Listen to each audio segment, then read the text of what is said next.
Hey, what's up everybody? It's Luke here from Lifehouse, and just want to give Lifehouse College another shout out. If you haven't registered yet, this month you can still register for college. So get on that, the link is below. Join us, we've got like 300 students in college now. Big community online, lots of people, lots of single people. So you jump on there, you could find the love of your life and also learn a whole bunch of amazing studies. So it's going to be incredible. Tonight we are going to look at a finance series. We're going to be talking about financial freedom, and this series is seriously one of the things that could really have a big impact on your life. We're going to learn about what God says about finance. So get ready to take some notes. Seriously, tune into this because it's going to be incredible, life-changing. So here we go right now. Let's talk about financial freedom.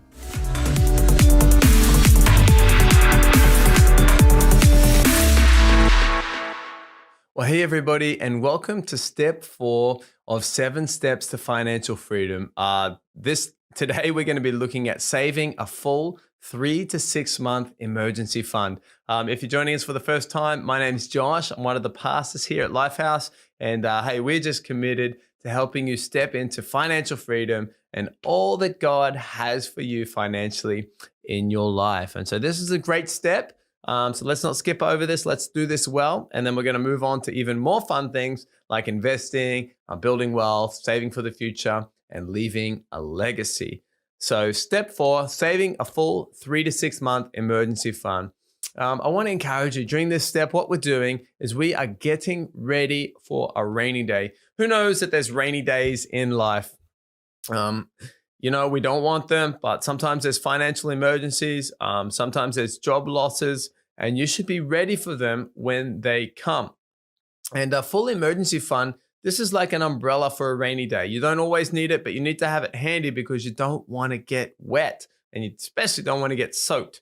You don't need it often, but when it rains, hey, nothing to worry about. It's an inconvenience, but you just put up that umbrella and you're safe from the rain. Proverbs chapter 6, verse 6, it says, "Go to the ant, you sluggard. Consider its ways and be wise. It has no commander, no overseer, no ruler, yet it stores its provision in summer and gathers its food at harvest time." So what can we learn from the ants about storing up resources for the future? Well, I can see a few things here is that the ant is not lazy. Sometimes laziness doesn't catch up to us today, but it will catch us up to us tomorrow or next month or next year. So let's be wise. Let's be learning. That's why you're part of this course.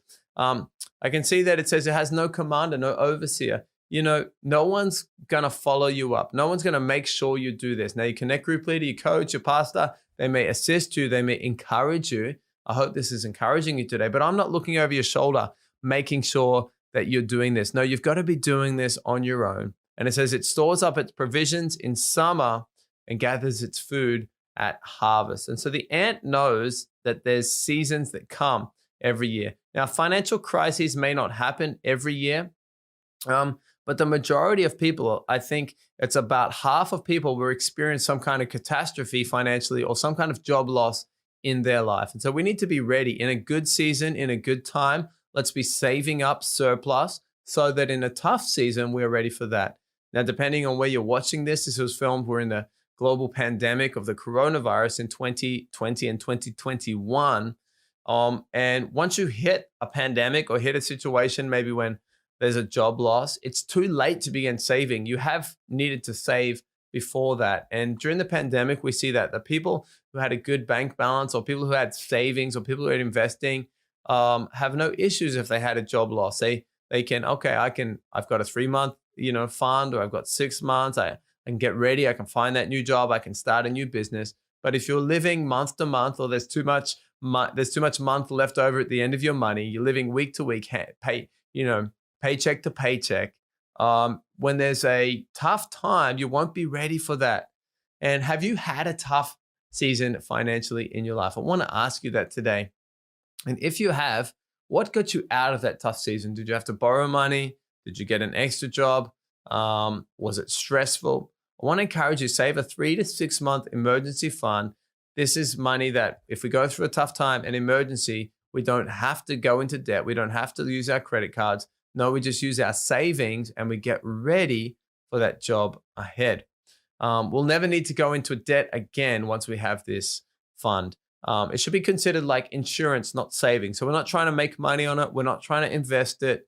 It's more of an insurance policy. And it'll also bring us a lot of peace and help us sleep better at night. And actually, for me and myself, I'm a pretty peaceful guy. I don't really need a lot of money in the bank, not to be worried. I'm happy to invest everything that we have or pay off everything on the house. But I tell you what, for any wives or my wife Yuki, or if you're married, if you're married, there's usually one person who's maybe a little bit carefree, maybe a little bit of a spender. That might be me. But there's also usually one person that's more of a saver, and probably not a worrier, but a sense of, hey, we need some money in case something happens with the kids or something happens for college or something happens with the house. And I tell you what, even though I might not personally need money in the bank to feel peaceful, when we do, there's a sense of peace over the whole family that, hey, this is not savings. This is not Josh doing something crazy. This is money that we just have there in time of an emergency. And we've been married for over 10 years now. And there's been several times where we've had emergencies. Maybe it's to do with school. Maybe it's to do with health. We've got 4 kids. Maybe it's to do with hospital bills. But we've had to use money from that emergency fund. And I've been so glad that it's been there so we didn't have that stress on our life. And as we said, most people are going to experience a job loss in their career. And it can be challenging to get a new job and keep your confidence if you don't have any money in the bank. And any recruiters would know, or if you're an interviewer, you would know, there's a very different sense of a person who's sitting across from you and they don't need the job. They're just going to take the job if it's the best match for them. That's where you want to be. And there's a very sense if there's a person across the table that's very needy and they're sweaty and they're like, if I don't get this job today, I'm going to be living in the park. So I need this job. I'll take whatever salary you have. I'll take it. We don't want to be in that position. We want to be in a strong position. So let's save up a full 3 to 6 month emergency fund. Now, how long is this going to take? Well, it depends how fast you can save and how excited you are for the next step, which is investing for the future. But this step, it may take a full 6 months. It may even take a year because you want to save up to at least 3 months of your current salary for your emergency fund. So do your budget, work out how much can I save? Can I save this month, next month, the month after? Is that enough? Or do I need to keep saving and put this into emergency fund? And you can combine this with your short-term emergency fund that we looked at in step number 2. Once again, put it in a bank account that you don't have easy access to it. Maybe you don't have a card to it, or you don't have online banking transfer to it. This is not your holiday money. This is not the car money. This is emergency money in case something breaks, in case there's a job loss, in case I need to fix something. If there's an emergency bill, a hospital bill, I'm going to look back. This is my cushion. This is my margin. This is me being wise. Proverbs 6. Come on, store up our provisions in the summer, ready for a rainy day, ready for a winter, gather the food at harvest time. Well, I'll tell you what, let's be doing this step. Let's not go ahead until step 5, until we get this step done. Once again, if you need any help, talk with your coach, talk with your Connect group leader, talk with your pastor if you need. But let's be saving up a full 3 to 6 month emergency fund. Even if something happens like a global pandemic or economic downturn, you'll be ready for that and you'll be in a strong position to start a new business or to get a new job with confidence and with peace. And your husband or wife will thank you so much for it. But have an awesome week, guys, and we'll see you next week at step 5. Have a great week, guys. Bye. Well, welcome to step 5 of 7 steps to financial freedom. And today we are looking at investing for the future. My name's Josh. I'm one of the pastors here at Lifehouse, and we are just so excited and committed to helping you move into a place of financial freedom, doing finances God's way. Step 5, investing for the future. This is an exciting step. This is probably the step that you were most excited about when you signed up for this course. What investing is simply planning for the future. So rather than living month to month or paycheck to paycheck, it is wise to have a plan for the future. Now, in general, wealthy people have a financial plan and poorer people have no plan. You'd think it should be the opposite. Poorer people should have a plan and a budget, and so they can get to a place of wealth. but actually a plan leads to wealth. And so wealthy people generally keep to a plan.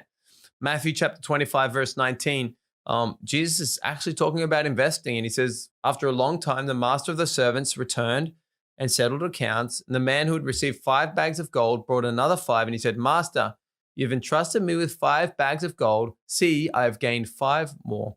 And his master replied, Well done, good and faithful servant. You've been faithful with a few things. I will put you in charge of many things. Come and share in your master's happiness. And Jesus is telling a parable here. Obviously, he's talking about the gifts that we've been given and we've got to multiply them. But he's also talking about a story that was commonplace in the culture, that if you've been entrusted with something, if you've been entrusted with 5 bags of gold, that God is actually expecting you to double that or to increase that. And here we see, if you're a financial person, we can see that person actually had a 100% increase. That was a good increase. Now, I don't know how long the master was gone. Maybe he was gone 5 years. That would mean he'd have 20% increase every year or something similar to that. And yes, God's given us gifts. He's given us talents, but he's also blessed us with those talents to work. And with that work, we're actually earning money.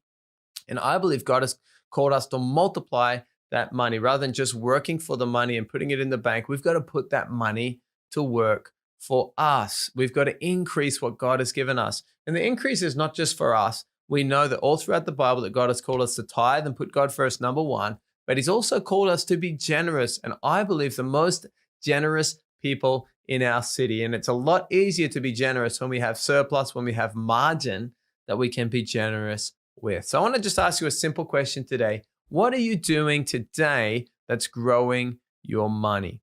How are you growing your money? You know, if you simply are just putting your money under your pillow, well, that money is not growing. It may actually, you may actually lose it. If you put your money in a bank account, it may be receiving a small interest rate. But in general, the rate of inflation, as prices go up across the world, that your bank interest rate doesn't actually keep up with inflation. So over time, maybe you had $1,000 in the bank and you gained interest on, $100. So it became $1,100 over 10 years or something like that. In 10 years, what you could buy for $1,000 is maybe it takes now $2,000 to buy. And so even though you had a gain, a small gain, the rate of inflation is often more than the deposit at a bank. And so it's our job to actually educate ourselves on different ways to invest and grow what God has blessed us with. And I want to start you on an interesting journey. This is a lifelong journey of discovery, I believe, of managing money, of investing, of doing wealth God's way that many people actually will never get to you. But it's a journey of discovering how I can multiply this money, how I can be wise. What does God call me to do with the resources that he's given me? So you need to look at the different areas that you'll be investing for. Why are you investing? What are you doing? Are you just saving money for money's sake? Or what are we doing? Well, some common areas that we'll probably need to have an investment fund for or saving money for the long term are areas that they're more than 5 or 10 years away. If it's less than 5 years, you're probably best in most cases not to take much risk and just to be saving that money. So if you need something next year or in 2 years, it's recommended maybe you don't risk investing that money, but maybe you should be saving that because you're going to need it in 1 or 2 years. But if you're looking at doing things like buying a house, depends how old you are. But if you're 20 years old or 25 years old, maybe you're not looking to buy a house until you're 30 or 35 or get married. So maybe we could be saving into a fund or investing into a fund that's going to be used to buy a house in the future. Sending kids to college. This is definitely something that we need to be looking at for the future. This is something, if you have a child, it's going to be about 18 years away or 20 years away. And so whether they go to college or not, maybe there's different courses or things they do at that time. It'd be good to leave them with a sending away gift or a providing for their college or paying for something or just being a blessing to them. And so that's probably something we need to be investing towards. Retirement. This is definitely something, probably the main thing that we need to be investing towards. In most countries, that's when you're about 65 years old. So you can start when you're about 20. And for 45 years, you can be investing. And we're going to see the math in just a moment.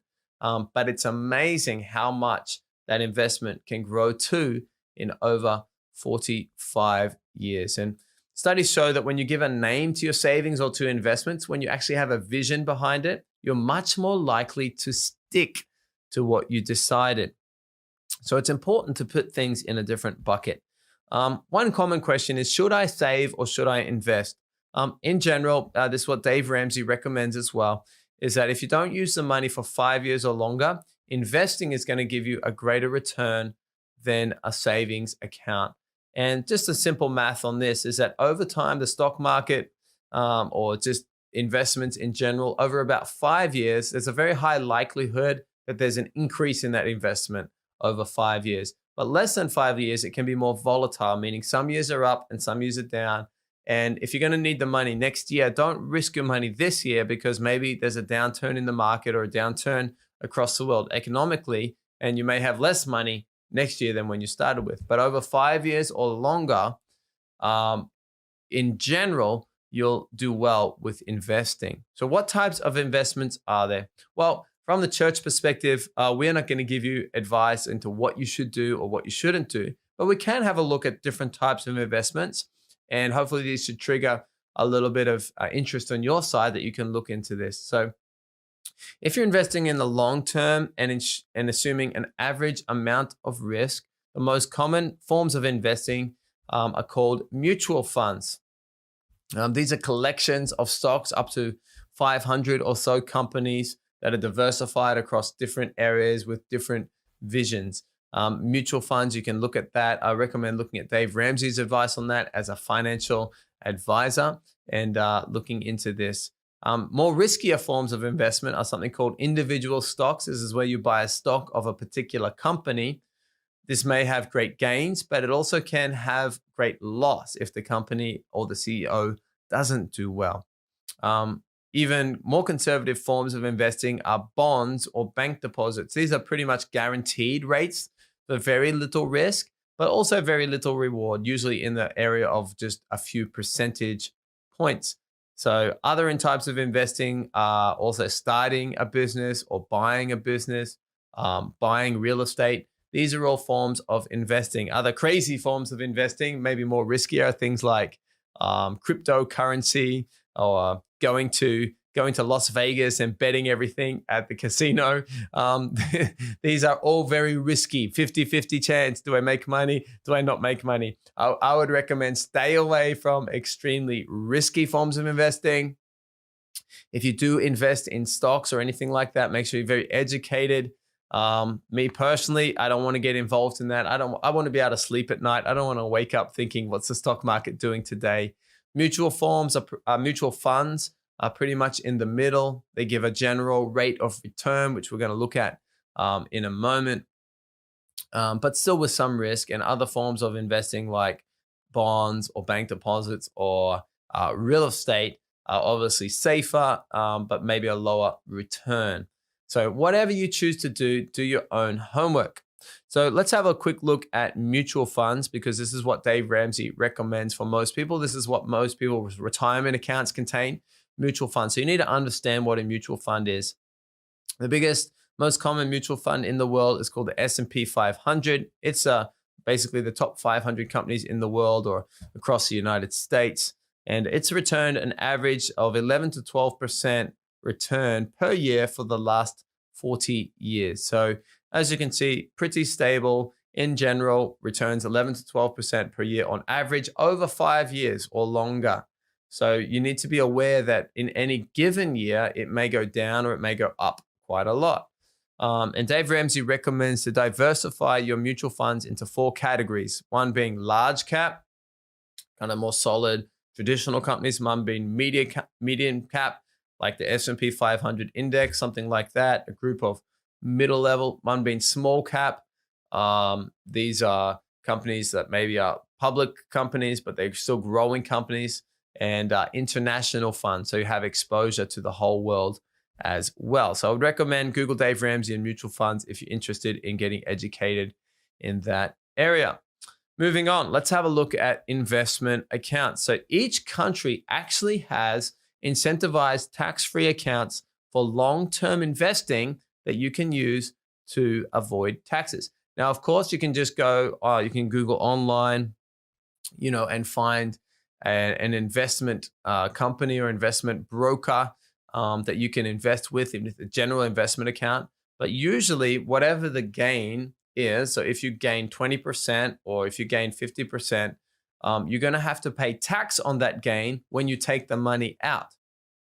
However, in each country usually has accounts that are tax-free, meaning if you leave the money in for a certain amount of time and you don't take it out, that it is actually not taxed. Now, in America, this is probably most common. There are types of tax-free investment accounts for retirement. In Australia, where I'm from, there's also this form of account. In Japan, where I live, there's also this form of account. Basically, this means you can put money into your retirement account. There's no tax on this retirement account, or there's less tax on this retirement account, but you cannot take the money out until you're 65 years old. So the government wants to incentivize you to save and to invest and to build wealth yourself, because that means less burden for them. But to do this, they also want to put a limit that you can't take this money out until you're 65 years old. So have a look at that. That's a 401k in America, or a Roth IRA, or a superannuation fund, or in Japan, that's actually called an IDECO account. So have a look at that. Have a look at your country as well. Also, there are different things that are short-term investment accounts. We have this here in Japan.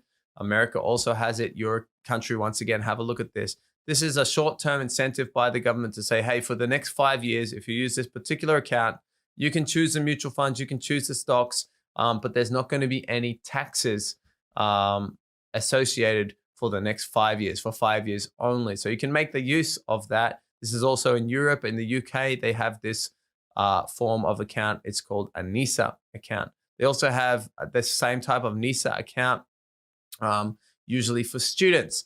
This is the same concept as retirement account, but it's your money that you're saving for your kids, and they can't take the money out though until they're 18 years old. So there's no taxes on the gains, but once again, there's a time limit on it. They cannot take the money out until they're 18 years old. So you can make the most of that, because the taxes will add up, because as you're gaining money in the future, when you take that money out, you will have to pay taxes on all the money that it's accrued, or all the gains and retirement accounts. So usually only at 60 years old, but there's tax-free retirement investing. Once again, do your homework, have a look at your country, and Google either retirement account or college accounts, investment accounts, and have a look in your country which applies for you. But even if there isn't any tax-free accounts that apply to you, still use a standard securities account, which means you can add money anytime, withdraw money anytime, but you will need to pay capital gains tax, usually on the gain,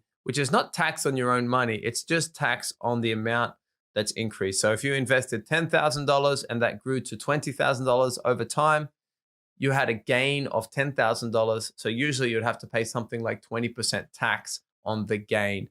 So it is a tax, but it's actually only a tax on the gain. So you don't need to feel too bad about that, because you actually did make money. Awesome. Well, let's have a look at buying a house. So this is another form of investment. Of course, some people are going to agree. Some people are going to be renters. Some people are going to be buyers. Some people are going to be big into real estate. That's okay. You can disagree. I've got the microphone today. In general, from what I've seen, from what other people have seen, from what wealthy people do, in general, it's a good thing to buy a house if you're going to be living in that area for at least 2 years or more. So have a look at your area. Are you going to be there long term? You don't want to be buying and selling a house all the time, because oftentimes you'll lose money because there are fees associated with buying a house. And when you buy a house, it's good to at least have 5%, and preferably 10% or more, 20% would be awesome, of a down payment to get the best interest rates for your home loan. So once again, this is up to you. There's no judgment there if you have 0% down or 5% down or 10% down. If you can buy a house and you've got your full 3 to 6 month emergency fund, save up what you need, talk with the bank, talk with the real estate agent, and you can buy a house. But it's good to have a deposit down, because if you have a deposit down, you can get a good interest rate from the bank. Oftentimes, they may give you money based on a 0% down type of loan, but the interest rate will be very high. So you do want to have some money saved up to buy a house. And don't buy a house if you have other debt, because what happens is your debt moves into your spare bedroom, and something goes wrong. Maybe the air conditioner breaks, maybe the heating breaks, or something will happen. And so I really want to encourage you, don't buy a house if you have other debt. Pay off your university loan first. Get a full 3 to 6 month emergency fund ready, especially when you own a house. There's things that you have to pay. If something breaks, it's actually yours, so you have to pay it. If you rent, usually the owner would fix it, but when it's yours, you have to pay for those repairs or pay for those taxes. Retirement. So how much should you be saving for retirement? Well, a good rule of thumb is to invest about 15% of your income for the future when you won't work. And so this may be a lot at the start. I would recommend look at your budget. Can I save 10%? Can I save 15%? Invest that for the future time when I'm not working. Now, you may say, but I don't need that much. Well, it's going to be good to get to a place where you could retire early if you like. And what I mean by retire, I don't mean like just quit your job and do nothing. I mean, you have all the options that you want. Maybe you wanted to start that side business. Maybe you wanted to travel. Maybe you wanted to give some volunteer time at church or at another organization. It's good to be in a place where, well, actually, I don't need this income, but I choose to do what I choose to do out of love, out of my passion area. And for retirement, there's simple math here. You have needed to save about 10 to 12 times your desired income at retirement. Why do we recommend saving 10 to 12 times your income, or investing up to 10 to 12 times your income? Well, because when you retire, you'll have all this money in the bank or in your investment fund, and every year you can withdraw about 6 to 8% from that safely. That still is going to leave about 4% for that fund to continue to grow. And assuming that maybe 2% inflation per year, it's still going to continue to grow at a rate of 2% per year. So what you don't want to do is you don't want to save up a whole lot of money and then just start using that money until you have nothing left. Because oftentimes if you do that, when you're 65 and you save up your money, okay, I've got money for another 20 years or 30 years. What happens if you get to 95 and you're still alive? Are you going to live on nothing? No, what we want to do is we want to have this big surplus, this big amount of money in the bank that we're not touching it, but we're living off the interest that it generates. So if you have 10 to 12 times your income or your desired income, you can receive 8% from that, and 4% is going to continue to be invested. It's going to continue to grow, and also allowing 2% inflation, you're going to have a growth rate of 2% per year. And hey, when you do pass away, well, you have a large amount of money that you can pass on as an inheritance to your children and to your children's children. So take care of your future. If the government helps with a pension, if the government also has a program, let's see this as a bonus, but not as what we're relying on for our future. And here in Japan, the government does have a pension. That's going to be awesome. That is a bonus, but I'm not relying on that. I also want to be independently financially secure as well, for the sake of my family and our family's family. Awesome. Well, retirement investment goals. Let's get into a bit of math here today, if you like this type of thing. So here's the amazing thing is, I think it's Einstein that said that compound interest is the eighth wonder of the world. Compound interest means that you gain interest in 1 year, and then next year, the interest is calculated not just on the original amount, but on the original amount plus the interest gained. And so it turns into this large snowball, and it's actually really, really, really powerful. In the same way, when you have an interest rate on a debt, it's really, really, really powerful in the opposite way, because you go further and further into debt faster and faster. But here's just some simple math. For example, if you invest $100 each month into mutual funds, returning 12% per year, in 40 years, that will become more than $1 million. So if you want to become a millionaire from the age of 20 to the age of 60, if you invest $100 into a standard S&P 500 mutual fund every year for 40 years, you would have over $1 million invested at that point at the age of 60. I don't know about you, but that's probably a pretty good place to be in when you're 60 years old. And $100 a month, most people could find that amount of money. Maybe that's stop going to Starbucks every week for a few weeks for each month, or maybe that's eating at home an extra night a week, or maybe that's doing an extra job or doing a part-time job. That's $100. Here's the biggest thing. Here's the craziest thing. If you simply just save that amount without investing, just saving $100 a month for 40 years, the total, if you just saved it, would be $48,000. I'll let that sink in. If you just save money for 40 years, you'll have $48,000.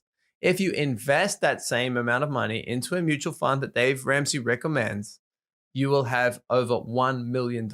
You can see that there's a large power in compound interest over time. And the earlier you begin investing, the longer time it has to compound.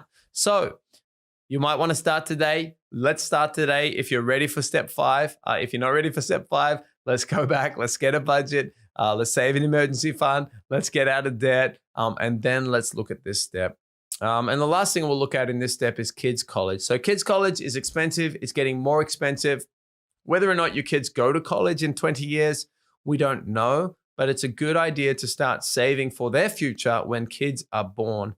So what you can do is you can calculate how much you'll need, and you can start investing to reach that goal. So for example, if you wanted to get to a point of saving $70,000 for your children in 20 years, which seems like a lot of money, although college these days is very expensive, and we're talking about 20 years away, you'll need to invest $200 a month for 5 years, and then you just let it grow for another 13 years, and you'll hit that $70,000 number.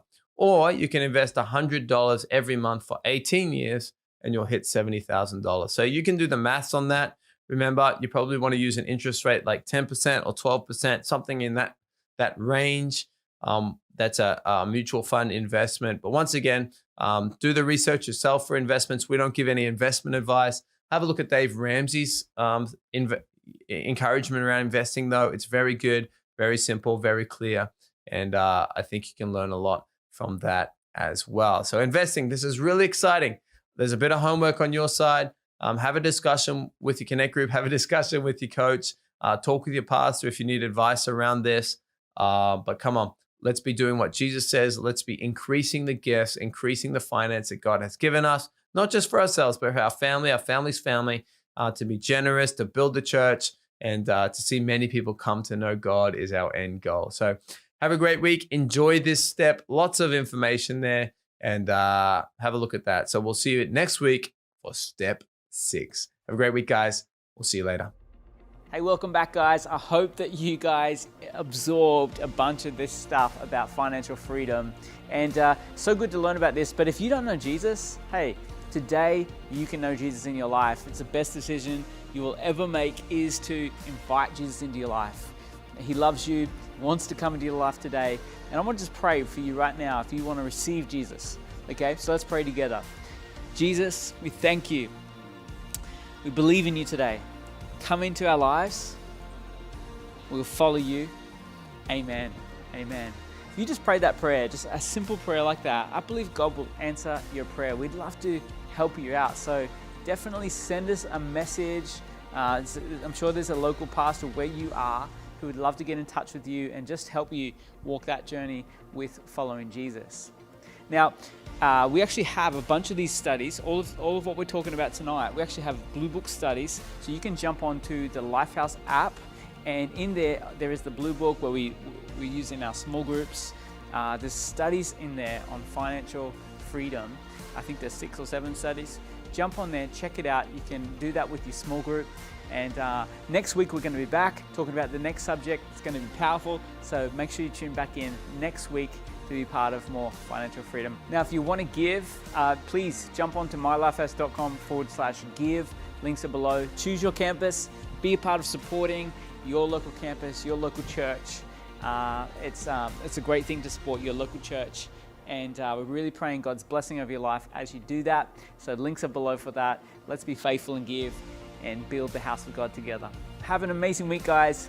We'll see you back here next week.